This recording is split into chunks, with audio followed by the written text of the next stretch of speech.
Welcome back to my YouTube channel, myself Shakeel Khan and I am HSC trainer. आज हम बात करेंगे बहुत ही इंपॉर्टेंट, बहुत ही क्रूशियल टॉपिक के बारे में। टॉपिक का नाम है वर्क एट हाइट। तो सबसे पहले हम डेफिनेशन जान लेते हैं कि वर्क एट हाइट का डेफिनेशन क्या होता है। और फर्दर हम जानेंगे इसमें क्या क्या हेजर्ड्स होते हैं और इसके क्या क्या कंट्रोल मेजर या क्या क्या प्रिकॉशंस लिए जाते हैं during the working at height. चलिए अब हम बात करते हैं सबसे पहले डेफिनेशन की। तो वर्क एट हाइट का डेफिनेशन क्या होता है? Work at height means any activity perform 1.8 और above 1.8 meter is called work at height. यानी कि कोई भी एक्टिविटी आप परफॉर्म कर रहे हैं जो ग्राउंड लेवल से, जो आपका ऊंचाई होने वाला है, जिस ऊंचाई पे आप काम कर रहे हैं, वो ऊंचाई का जो मतलब कि आप मेजर कर रहे हैं तो उसका हाइट आ रहा है 1.8 मीटर या उससे अगर ज्यादा पे आप काम कर रहे हैं तो उसे हम क्या बोलते हैं? Work at height. तो देखिए, वर्क एट हाइट पे काम करने के लिए कुछ प्लेटफॉर्म्स का यूज किया जाता है या कभी कभी स्ट्रक्चर या किसी रूफ वगैरह पे हम काम करते हैं। तो देखिए, अगर आप प्लेटफॉर्म के रूप में स्काफोल्ड इस्तेमाल कर सकते हैं। मल्टीपल टाइप्स के स्काफोल्ड आते हैं, जैसे कि फिक्स स्काफोल्ड हो गया, सस्पेंडेड स्काफोल्ड हो गया, आपका मोबाइल स्काफोल्ड हो गया। तो डिफरेंट टाइप्स के स्काफोल्ड यूज किए जाते हैं जब कभी भी आप वर्किंग एट हाइट यानी वर्क एट हाइट पे कोई एक्टिविटी परफॉर्म करने जा रहे हैं तो प्लेटफॉर्म के रूप में। अब हम बात करते हैं वर्क एट हाइट यानी एग्जांपल्स के तौर पे आपको बता दें कि अगर आप लैडर का भी इस्तेमाल कर रहे हैं, जिस लैडर का मतलब कि ऊंचाई हो 1.8 मीटर या उससे ज्यादा हो, अगर आप उस लैडर का इस्तेमाल करके कहीं क्लीनिंग वगैरह का काम, छोटा मोटा मेंटेनेंस का काम कर रहे हैं तो वो भी वर्क एट हाइट में आता है। या किसी रूफ पे, ऐसे छत पे काम कर रहे हैं जिसका एज ओपन है, यानी कि वो बैरिकेटेड ना हो, हार्ड फेंसिंग वगैरह ना हो, तो वो भी क्या है, हमारा वर्क एट हाइट पे आता है। कभी कभी व्यक्ति ब्रिज वगैरह पे भी काम करता है। ब्रिज वगैरह का जो पिलर वगैरह होता है वो इनकम्प्लीटेड रहता है, लेकिन उस पर काम करना पड़ता है, तो वो भी हमारा वर्क एट हाइट का एग्जाम्पल्स है। अब आइए हम बात करते हैं वर्क एट हाइट में क्या क्या हेजर्ड्स होते हैं, जो हेजर्ड्स हमारे दुर्घटना में कंट्रीब्यूट करते हैं।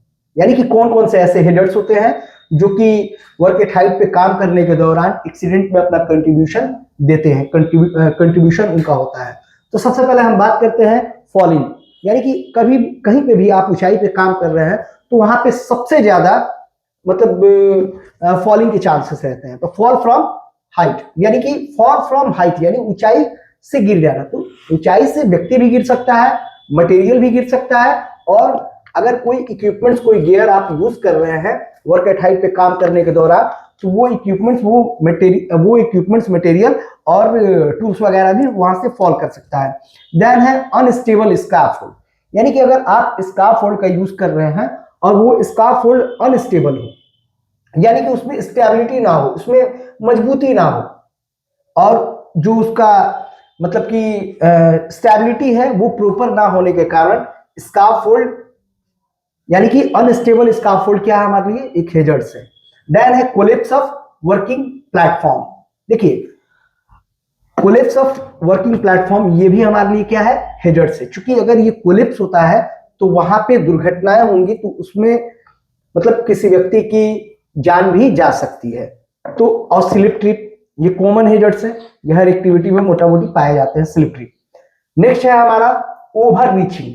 देखिए, ओवर रीचिंग का मतलब ये होता है ना कि आप किसी स्ट्रक्चर पे काम कर रहे हैं और किसी ऐसे स्ट्रक्चर को या किसी ऐसे इक्विपमेंट्स को पकड़ना है या फिर उसके अकॉर्डिंग काम करना है।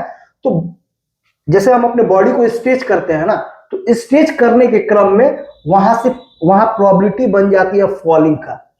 तो वहां से इक्विपमेंट्स भी फॉल हो सकता है हमारे हाथ से छूट के, या हम भी वहां से फॉल हो सकते हैं ओवर रीचिंग की वजह से। Misuse of equipments. Work at height पे आप काम कर रहे हैं तो वहां पे अगर आप किसी इक्विपमेंट्स का मिसयूज कर रहे हैं तो ये भी हमारे लिए हेजर्ड्स है।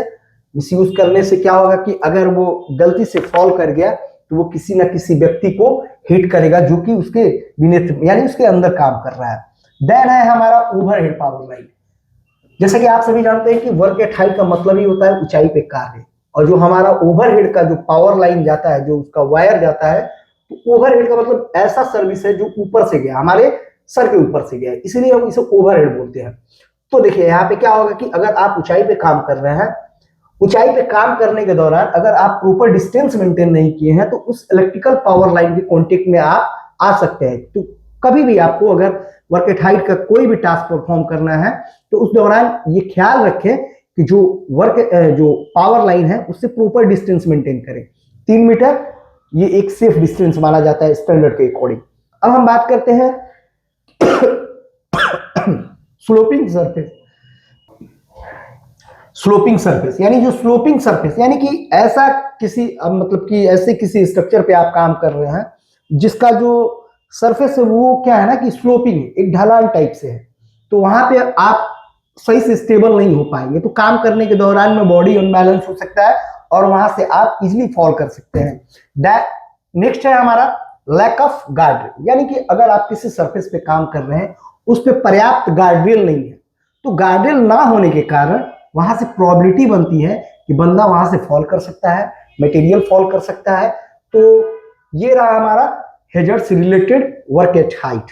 अब हम बात करेंगे कि वर्क एट हाइट पे काम करने के दौरान या काम करने से पहले कौन कौन से प्रिकॉशंस लेने चाहिए। तो सबसे पहले जो हमें प्रिकॉशंस लेना चाहिए वो है ऑलवेज हमें फॉल प्रोटेक्शन का यूज करना है, यानी कि जो हमारे फॉलिंग को प्रोटेक्ट करे, जैसे कि लाइक हार्नेस हो गया, लाइफ लाइन हो गया, रिट्रैक्टेबल डिवाइस हो गया। तो इस सब का हम इस्तेमाल करके अपने फुल बॉडी हार्नेस को मतलब कि प्रॉपर तरीके से यूज करके प्रॉपर पीपीस के साथ हम ऊंचाई पे काम करेंगे। नेक्स्ट है हमारा यूज ऑफ गार्ड, यानी कि हम जिस प्लेटफॉर्म पे काम कर रहे हैं वहां प्रॉपर तरीके से गार्ड रेल का इंस्टॉलेशन होना चाहिए, जैसे मिडल हो, टप रेल हो, टू बोर्ड हो। तो ये सभी गार्ड वहां पे इंस्टॉल करके ही काम करना चाहिए।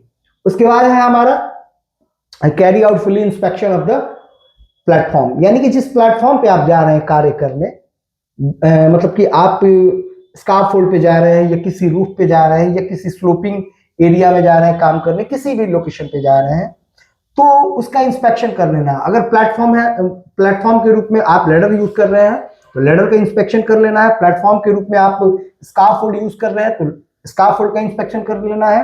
प्लेटफॉर्म के रूप में अगर आपको कोई स्लोपिंग वाला सरफेस मिला है वहां पे आपको कार्य करना है तो उसका भी जांच कर लेना है। जांच करने के बाद ही उस वर्क एट हाइट पे जाके काम करना है। नेक्स्ट हमारा है always use of safe ladder for access, यानी कि आने और जाने के लिए, जैसे कि अगर मान के चलिए आप वर्क एट हाइट पे जाके काम करना है तो वर्क एट हाइट पे आप रोबोट तो है नहीं, वर्क एट हाइट पे जाने के लिए आपको स्कार्फोल्ड यूज करना पड़ेगा। स्कार्फोल्ड में भी देख लेना है कि वो स्कार्फोल्ड सेफ है कि नहीं, सेफ एंड सिक्योर होना चाहिए, उसी स्कार्फोल्ड का यूज करना चाहिए।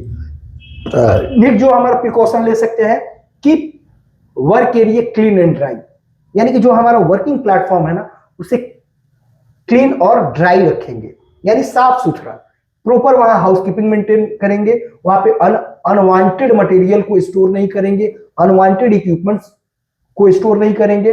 और वहां पे एक और प्रिकॉशन आप लोग को बता रहे हैं कि टूल्स लेनियार्ड का भी प्रयोग करेंगे। टूल्स लेनियार्ड क्या करता है ना कि अगर हमारा मतलब कि मटेरियल वो टूल्स फॉल करता है तो वो हमारे टूल्स को फॉलिंग से प्रोटेक्ट करता है ना। अगर गलती से हमारे हाथ से छूट जाए तो वो डायरेक्ट नीचे नहीं जाएगा, वो होल्ड हो जाएगा, रुक जाएगा, मतलब कि उसके फॉलिंग को रुकता है। हम सेफ्टी नेट का इस्तेमाल कर सकते हैं, अगर वर्क एट हाइट पे काम कर रहे हैं तो आसपास में हम सेफ्टी नेट का इस्तेमाल कर सकते हैं, जो कि हमारे फॉलिंग को अरेस्ट करता है, हमारे मतलब मटेरियल हो या इक्विपमेंट्स हो, गियर हो, उसको भी जब वो फॉल करता है तो वो अपने कैच करता है, अरेस्ट करता है। देन हम नेक्स्ट जो हमारा जो प्रिकॉशन है कि हम ट्रेनिंग, इंफॉर्मेशन, इंस्ट्रक्शन वगैरह दे सकते हैं, सुपरविजन दे सकते हैं, यानी कि एक सुपरवाइजर अपॉइंट कर देना है कि अगर कोई भी व्यक्ति वर्क एट हाइट पे काम कर रहा है तो वो सेफ तरीके से करे, इसका सुपरविजन करते रहना। अगर कोई अनसेफ तरीके से कार्य कर रहा है, कोई भी वर्कर वहां पे अनसेफ तरीके से कार्य कर रहा है या पीपीस का इस्तेमाल नहीं कर रहा है तो इमीडिएट उस पर एक्शन लेना है। तो इसके लिए हम एक सुपरवाइजर अपॉइंट कर देंगे। नेक्स्ट जो आप ट्रेनिंग दे सकते हैं, यानी कि वर्क एट हाइट पे कैसे कार्य करना है, कैसे मूवमेंट करना है, कौन सा फुल बॉडी हार्नेस को कैसे यूज करना है, लाइफ लाइन का क्या यूज है, रिट्रैक्टेबल डिवाइस को कैसे होल्ड करना है ना, कैसे स्ट्रक्चर में होल्ड करना है, ये सब हम ट्रेनिंग दे देंगे। नेक्स्ट है हमारा जो प्रिकॉशन हम ले सकते हैं, हमने हेजर्ट्स में डिस्कस किया था कि उसके बारे में क्या नाम है, ओवरहेड पावर लाइन। तो ओवरहेड पावर लाइन जो है उससे हम प्रॉपर डिस्टेंस मेंटेन करके वहां पे कार्य कर सकते हैं, या फिर अगर पॉसिबिलिटी है तो आपको शट डाउन भी ले लेना है, शट डाउन लेना है, वहां पे log out tag out system का इस्तेमाल करना है। जब तक आपका काम चल रहा है तब तक वो जो इलेक्ट्रिसिटी है उसको डिसकंटिन्यू कर देना है। डिसकंटिन्यू करने के बाद अपना कार्य जब खत्म हो जाए देन आफ्टर पूरा सेफ तरीके से लोटो का जो प्रोसीजर है उसको फॉलो करते हुए दोबारा से उसमें एनर्जी को प्रोवाइड करना है। तो ये रहा हमारा वीडियो। ऐसे वीडियो के लिए बने रहिए हमारे वीडियो के साथ। Thank you for watching me and listening me.